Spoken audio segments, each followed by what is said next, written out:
Okay, take note. We will say that two vectors are parallel if they can be written as a scalar multiple.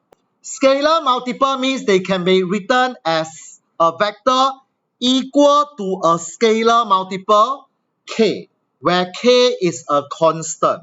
This constant k can be positive or negative. Please take note because it will tell us about the direction. So when two vectors can be written as this relationship, we can conclude if there is a scalar multiple. Likewise, all right? So this also means that P will be parallel to Q. If you don't want to write in words, you can write in mathematical notation as well. All right, now I'm going to give you an example. I must show that these two vectors are related by doing simple working. You can see that after I do my simple working A, if I equate B to be equal to negative 2A, B has the same column vector as what was given at first. So, if I use the relationship between parallel vector A, there is a scalar multiple here. So this means that B is parallel to A. Okay, like what you told me, oh, the first pair, the second one can be multiplied by 3.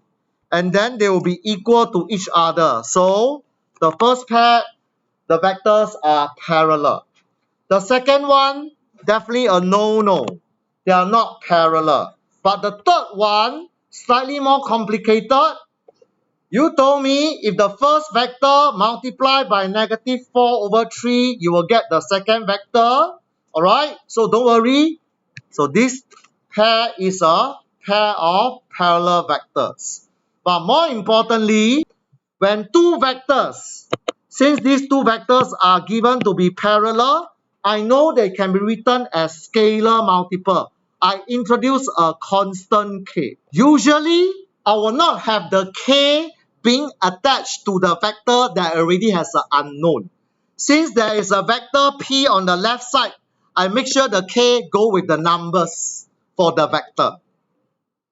Then I just do my normal solving that I learned in E-Math. So I can solve for k. After I solve for k, it's very easy to solve for p. Substituting the value of k to be 3, I can find my value of p. This is the standard way. Alright? So the key thing is I must make use of a scalar multiple to equate the two questions or two vectors together.